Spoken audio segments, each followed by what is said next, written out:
ബാങ്കിൽ FD സ്ഥിര നിക്ഷേപം ഒരിക്കലും വേണ്ട, ഇൻട്രസ്റ്റ് റേറ്റ് കുറഞ്ഞു. അതിനെക്കാട്ടും മികച്ച പ്ലാൻ ഉണ്ടെന്ന് ഈ വീഡിയോ കണ്ടു കഴിയുമ്പോൾ നിങ്ങൾക്ക് മനസ്സിലാവും. ഞാൻ Alex Kurian, independent financial adviser. നല്ല ഇൻവെസ്റ്റ്മെന്റ് പ്ലാൻ നിങ്ങളെ തിരഞ്ഞെടുക്കാൻ ഞാൻ സഹായിക്കാം. പലരും തെറ്റായ ധാരണയിൽ ബാങ്കിൽ കൊണ്ട് സ്ഥിര നിക്ഷേപം അതായത് FD ഇടുന്നു. അപ്പോൾ സംഭവിക്കുന്നത് 2-3 തെറ്റുകൾ നമുക്കിവിടെ ചർച്ച ചെയ്യാം. ആദ്യം, നിങ്ങൾ 5 കൊല്ലത്തേക്കാണ് FD ഇടുന്നതെങ്കിൽ അല്ലെങ്കിൽ 5 കൊല്ലം കഴിഞ്ഞിട്ട് മതിയാവുന്ന പൈസയാണെങ്കിൽ ഒരിക്കൽ നിങ്ങൾ ബാങ്കിൽ സ്ഥിര നിക്ഷേപം ഇടരുത്. അതിനുള്ള ബദൽ വഴി നമുക്കിവിടെ ഞാൻ പറയാം. നമുക്ക് 30 ലക്ഷം രൂപ നിങ്ങളുടെ കയ്യിലുണ്ടെങ്കിൽ ഉദാഹരണം നോക്കാം. നിങ്ങൾ 30 ലക്ഷം രൂപ ഒരുമിച്ച് ബാങ്കിൽ FD ഇടുന്നു. 5 കൊല്ലത്തേക്കാണ് നിങ്ങൾ ഇട്ടത്. 5 കൊല്ലം കഴിയുമ്പോൾ ഇപ്പൊ നമുക്ക് ബാങ്കിൽ സ്റ്റേറ്റ് ബാങ്ക് ഓഫ് ഇന്ത്യ ഉൾപ്പെടെ ഏത് നാഷണലൈസ് ബാങ്കിൽ 5.5% ക്വാർട്ടർലി ക്യുമുലേറ്റീവ് ഇൻട്രസ്റ്റ് വിചാരിച്ചോളൂ. അങ്ങനെയാണെങ്കിൽ നമുക്ക് 5 കൊല്ലം കഴിഞ്ഞ് കിട്ടുന്നത് 39,46,000 രൂപയായിരിക്കും. അതിന് മുകളിൽ ടാക്സ് അവിടെ പിടിക്കും. അത് നിൽക്കട്ടെ, നിങ്ങൾ ഒരുമിച്ച് അടയ്ക്കുന്നില്ല. ഈ 30 ലക്ഷം രൂപ 5 ഇൻസ്റ്റാൾമെന്റ് ആക്കിയിട്ട് 6 ലക്ഷം രൂപ വെച്ചിട്ട് 5 കൊല്ലം അടയ്ക്കുന്നു. അപ്പൊ 5 കൊല്ലം 30 ലക്ഷം രൂപ അടയ്ക്കും. അങ്ങനെയാണെങ്കിൽ നിങ്ങൾക്ക് നേരത്തെ പറഞ്ഞമാതിരി 5.5% സിമ്പിൾ ക്വാർട്ടർലി കോമ്പൗണ്ടിങ് ഇൻട്രസ്റ്റ് കിട്ടുന്നത് 35,46,000 രൂപയായിരിക്കും. ഇതിന് ബദൽ ഞാൻ സ്റ്റേറ്റ് ബാങ്ക് ഓഫ് ഇന്ത്യ തന്നെ SBI ലൈഫിന്റെ ഏറ്റവും വലിയ പ്ലാനായ ഒരു പ്രിവിലേജ് പ്ലാൻ, സ്മാർട്ട് പ്രിവിലേജ് പ്ലാനിൽ നിങ്ങൾ ഇതേപോലെ ഒരുമിച്ച് അടയ്ക്കണമെന്നില്ല. 6 ലക്ഷം രൂപ വെച്ചിട്ട് 5 കൊല്ലം അടയ്ക്കുന്നു. അപ്പൊ നമുക്ക് എന്താണ് സംഭവിക്കുന്നത് പിന്നെ നമുക്ക് മനസ്സിലാക്കാം. സ്റ്റേറ്റ് ബാങ്ക് ഓഫ് ഇന്ത്യയുടെ തന്നെ ഗ്രൂപ്പ് ഓഫ് കമ്പനിയായ SBI ലൈഫ് ഇന്ത്യയാണ്. ഈ SBI ലൈഫിൽ നിങ്ങൾ 6 ലക്ഷം ഇൻവെസ്റ്റ് ചെയ്യുമ്പോൾ അത് ഇൻട്രസ്റ്റ് എന്ന രീതിയിലല്ല കിട്ടുന്നത്. അത് ആ ഒരു ഫണ്ടിലിടുന്നു. ഉദാഹരണം മിഡ് ക്യാപ് എന്ന ഫണ്ടിലിടുന്നു. മിഡ് ക്യാപ് എന്ന ഫണ്ട് 2016 തുടങ്ങിയതാണ്. 2016 മുതൽ 2025 വരെ ആവറേജ് ഗ്രോത്ത് 18% മുകളിൽ കൊടുത്തിട്ടുണ്ട്. കഴിഞ്ഞ 2 കൊല്ലം നോക്കുകയാണെങ്കിൽ അത് 22%. ലാസ്റ്റ് 3 ഇയർ നോക്കുകയാണെങ്കിൽ 20% മുകളിലുണ്ട്. ഇത് കോമ്പൗണ്ടിങ് ഇൻട്രസ്റ്റ് രീതിയിലാണ് തിരിച്ചു കിട്ടുന്നത്. SBI ലൈഫിന്റെ സ്മാർട്ട് പ്രിവിലേജ് ആയ മിഡ് ക്യാപ് ഫണ്ടിൽ നമ്മൾ 6 ലക്ഷം രൂപ വെച്ചിട്ട് 5 കൊല്ലം അടയ്ക്കുന്നു. അപ്പോൾ കിട്ടുന്ന മെച്യൂരിറ്റി എത്ര നോക്കാം. നമ്മൾ 28%, 20% നോക്കുന്നില്ല. വെറും സിൻസ് ഇൻസെപ്ഷൻ ആയ 18% ഗ്രോത്ത് കിട്ടുകയാണെങ്കിൽ തന്നെ നമുക്ക് 5 കൊല്ലം കഴിഞ്ഞാൽ 50,46,000 രൂപ നമ്മുടെ മെച്യൂരിറ്റി എമൗണ്ട് കിട്ടും. ഇനി അതല്ല, ഈ 18% എക്സ്പെൻസ് മറ്റുള്ള ചാർജസ് എല്ലാം 4% കുറയ്ക്കുകയാണെങ്കിൽ തന്നെ 14% ആണെങ്കിൽ നമുക്ക് 45 ലക്ഷം രൂപ 45,26,000 രൂപ നമുക്ക് 5 കൊല്ലം കഴിയുമ്പോൾ നമുക്ക് കിട്ടും.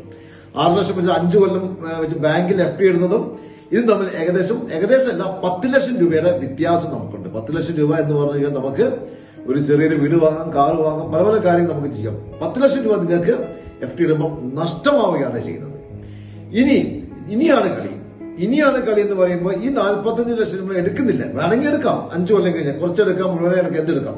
ഇനി 5 കൊല്ലം കൂടെ നമ്മൾ ഇടുകയാണെങ്കിൽ അത് നേരെ 87 ലക്ഷം രൂപയായിട്ട് അത് മാറുകയാണ്. അതായത് നമ്മൾ 6 ലക്ഷം രൂപ വെച്ചിട്ട് 5 കൊല്ലം 30 ലക്ഷം അടച്ചത് ഒരു 5 കൊല്ലം വെയിറ്റ് ചെയ്യുകയാണെങ്കിൽ നമുക്ക് 87 ലക്ഷം രൂപ കിട്ടും. ഇത് ഞാൻ പറയുന്നത് വളരെ നോർമലായ 14% മാത്രം കിട്ടുന്നുള്ളെങ്കിലാണ് കിട്ടുന്നത്. ആക്ച്വൽ ഗ്രോത്ത് 18-20 ആണ്. അങ്ങനെയാണ് നമുക്ക് 1 കോടി കഴിയാൻ 1 കോടി 10 ലക്ഷം 20 ലക്ഷം രൂപ ആകാൻ ഒരു വലിയ പ്രയാസമില്ല. ഇതാണ് അതേസമയം നിങ്ങൾ FD ആണ് ഇതൊന്നും അറിയാതെ നിങ്ങൾ നേരെ കൊണ്ട് SBI അല്ല ഏത് ബാങ്കിൽ FD ഇട്ട് കഴിഞ്ഞാൽ നിങ്ങൾക്ക് നിങ്ങളുടെ കുടുംബത്തിന് കിട്ടേണ്ട 10-40 ലക്ഷം രൂപ ചുമ്മാ കൊണ്ട് കളയാണ്. ഇതിൽ മറ്റുള്ള കാര്യങ്ങൾ ടാക്സ് ATC ടാക്സ് എക്സംഷൻ ഉണ്ട്. അതുപോലെ തന്നെ 6 ലക്ഷം രൂപ അടയ്ക്കുമ്പോൾ 42 ലക്ഷം രൂപ ലൈഫ് ഇൻഷുറൻസ് കവറേജും ഇതിന്റെ കൂടുതൽ കിട്ടുന്നു. അതായത് 6 ലക്ഷം രൂപ അടച്ച ഒരു വ്യക്തി നിർഭാഗ്യവശാൽ മരിക്കുകയാണെങ്കിൽ അദ്ദേഹത്തിന് കിട്ടുന്നത് 6 ലക്ഷം രൂപയല്ല, അതിന്റെ 7 ഇരട്ടിയായ 42 ലക്ഷം രൂപയായിരിക്കും. ഞാനിവിടെ പറഞ്ഞ കാര്യങ്ങൾ കിട്ടുന്നതാണോ എന്ന് നമുക്ക് റിയൽ സ്റ്റേറ്റ്മെന്റ് വെച്ച് കുറച്ച് കസ്റ്റമേഴ്സ് പരിശോധിക്കാം. നിങ്ങൾ ഇവിടെ നോക്കൂ. ഇവിടെ 6 ലക്ഷം രൂപ വെച്ചിട്ട് 2017, 17, 18, 19, 20, 21 വർഷം അടച്ചു കഴിഞ്ഞു. ഇനി പിന്നെ 22, 23, 24, 25 9 വർഷമായുള്ളൂ. ഇപ്പൊ തന്നെ അക്കൗണ്ടിൽ 83 ലക്ഷം രൂപയുണ്ട്. ഞാൻ പറഞ്ഞ 87 ലക്ഷം രൂപയുടെ മുകളിലാവാൻ ഇനി നമുക്ക് 1 കൊല്ലം കിടക്കും. നമുക്കറിയാം ഏകദേശം അതിനെക്കാട്ട് മുകളിൽ വരും. ഇനി 2018 തുടങ്ങിയ കേസ് 6 ലക്ഷം രൂപ വെച്ചിട്ട് 2018, 19, 20, 21, 22 അടച്ചു. 23, 24, 25 3 കൊല്ലം 8 കൊല്ലം ആയുള്ളൂ. ഇനി 2 കൊല്ലം കിടക്കുന്നു. ഇപ്പോൾ ഓൾമോസ്റ്റ് 74 ലക്ഷം രൂപയായിട്ടുണ്ട്. ഈ 2 കൊല്ലത്തിൽ നമുക്കറിയാം 87 ലക്ഷം രൂപ അതിന്റെ മുകളിലേക്ക് കയറിപ്പോകും. ഇതാണ് യാഥാർത്ഥ്യം മനസ്സിലാക്കി നിങ്ങൾ തീരുമാനിക്കുക നിങ്ങളുടെ പൈസ എവിടെയാണ് ഇൻവെസ്റ്റ് ചെയ്യേണ്ടത്. മിനിമം ആണ്. നിങ്ങൾക്ക് 8 ലക്ഷം രൂപ അടയ്ക്കാൻ കഴിവുണ്ടെങ്കിൽ മറ്റൊരു എക്സാമ്പിൾ കാണാം. 8 × 5 40 ലക്ഷം രൂപ അടച്ചു. 1 കോടി 4 ലക്ഷം രൂപ കഴിഞ്ഞു. നിങ്ങൾക്ക് 10 ലക്ഷം രൂപ അടയ്ക്കാനുള്ള കഴിവുകളാണെങ്കിൽ 10 ലക്ഷം × 5 നിങ്ങൾക്ക് കാണാം അത് 1 കോടി 41 ലക്ഷം രൂപ ആയി കഴിഞ്ഞു. നിങ്ങൾക്ക് 10, 25, 50 എത്ര വേണേയും അടയ്ക്കാൻ പറ്റും.